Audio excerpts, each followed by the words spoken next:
can you kind of tell me a little bit about your background there and what got you into that and that aspect of it? Sure. So I've been an entrepreneur for about 20 years, and I had my first company kind of failed miserably in a lot of ways because we didn't do a good job of protecting and developing a sustaining culture. And so when I started the firm, the Vested Group, the number one goal was to make sure that we had a culture that was second to none, and that has remained my primary focus for the last 9 years. And a lot of that comes down to just listening to people and being able to respond in particular to things that are happening these days right now with social equity, social justice kind of movement. And my background is a little unique in that I grew up in a blended family. I've got siblings that are African American, and I grew up in the 70s. I grew up in Houston, and I can remember there being different looks and comments being made. And I grew up in a household, though, that really just sort of ignored that stuff and sort of labeled them as ignorant. And we didn't make a huge deal about it. But what that did for me as an adult is I realized that I've always kind of put myself in a little bit of a different category because of that background, because I felt like I kind of understood things that other white people maybe didn't. And I think that what I've realized over the last couple of months is that that's not accurate, and that there's a lot of work yet to be done.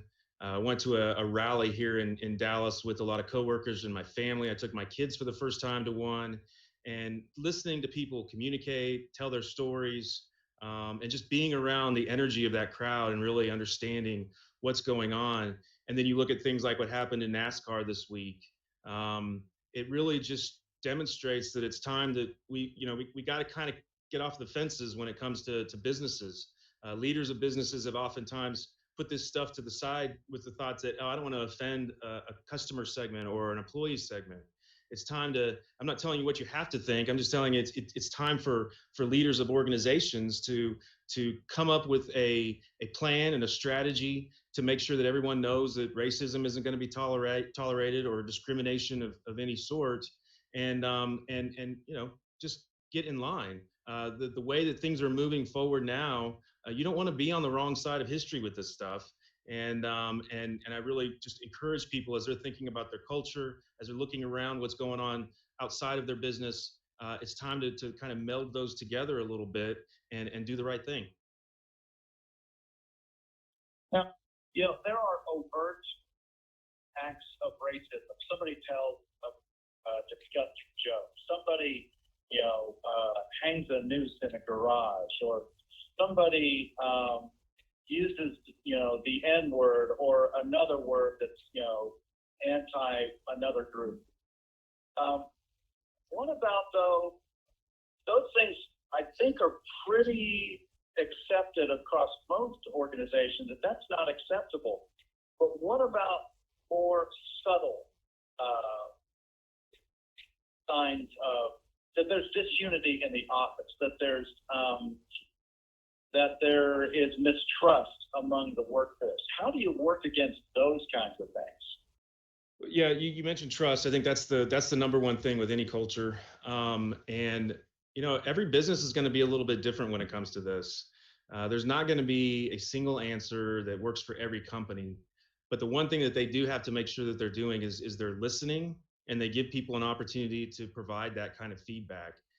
Personally, if I heard that anybody felt, and this has happened in the past, if somebody heard a joke and felt offended by it, I want to know. And I absolutely 100% believe that my people know that I want to know, and that line of communication is open. And in fact, they would expect to say something to me so that it can be dealt with. But you're always going to run into that situation where you just don't really know whether or not you're going to say something that's offensive. With different generations, different backgrounds, we're a very diverse organization, so people just have different experiences that they're going to draw from. And I think that you've got to be, I don't want to be hypersensitive to it, because you don't want to create an environment where people don't want to speak at all, but you still have to have a level of communication and respect for the person that you're with, to at least go out of your way to not offend them. And if you feel like you have, then have enough uh, respect for yourself to go and say something to them about it. But there's just not going to be one single answer that works for absolutely every company that's out there. It's a pretty thorny issue. Tell me, if you would, what value your organization derives from a diverse workforce?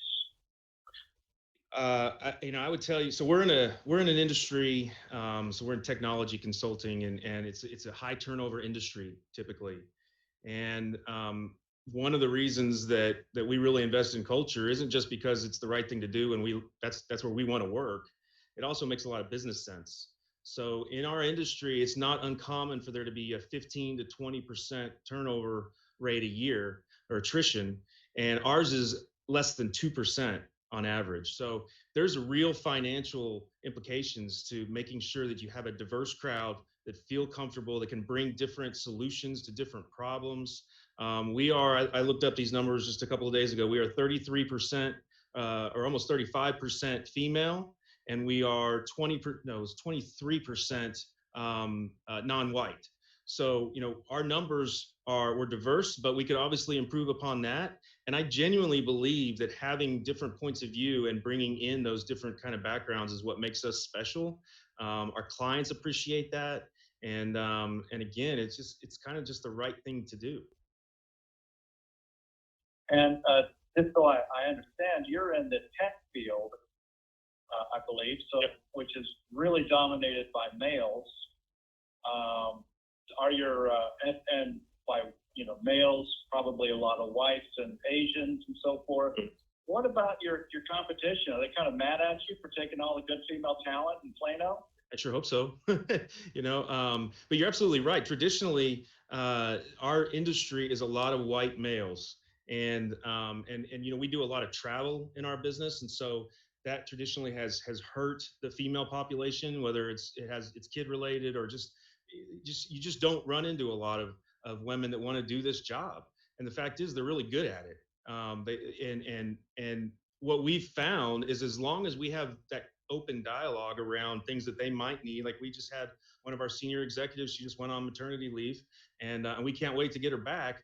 But you've just got to be flexible and recognize that people have lives to live, and that you have to do everything in your business to be able to support that. One thing that we've heard over and over and over again over the years is the work-life balance kind of thing. And I don't buy into that argument very much, because I feel like what that is saying is if you've got work here and then you've got life here, and they don't cross. And I just don't understand how you can think that you don't bring your personal life into business and vice versa. And that those are, I mean, what I do on a day-to-day basis is very personal to me. I want to make sure that I do a good job and I'm delivering results. And by looking at it as being kind of one and the same, that doesn't mean you have to work 80 hours a week. It just means that what you do is they're gonna cross over. And so you've got to put processes in place that allow for that intermingling of the business and life. And even especially these days, I mean, with what's going on with COVID and everybody working from home, I mean, there is no doubt that that stuff is intermingled. And as long as you continue to do that with all of your employees, not just the women, but with all of your employees, you're going to be better off for it and be able to recruit the best and the brightest. And fortunately, we've been able to do that. Okay, last question.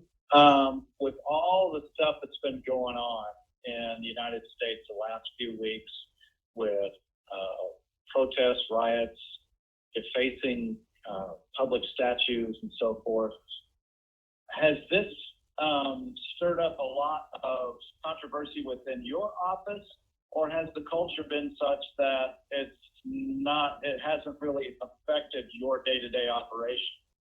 No, it absolutely has. What I was saying earlier about, I really had to look at myself and reevaluate what I thought. I think I'd fallen into a little bit of malaise when it came to this topic, and I think everybody has to be willing to look themselves in the mirror and determine whether or not they're looking at this appropriately.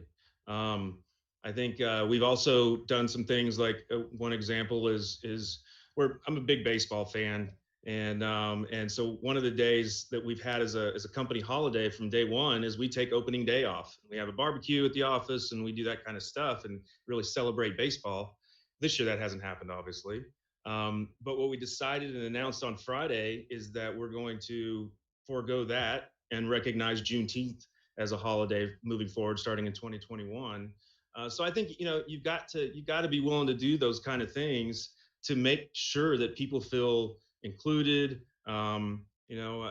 It's if I can't imagine that there's a company out there that can't learn something, can't critically look at their processes and people and the way they communicate and find a way to improve during this time. And even for companies that I feel like we're very leading edge and we do a lot of stuff that other companies aren't willing to do or invest in, we're the same way. And if we weren't doing that, then we wouldn't be drinking our own Kool-Aid, so to speak, and improving every single day of the week. Wonderful.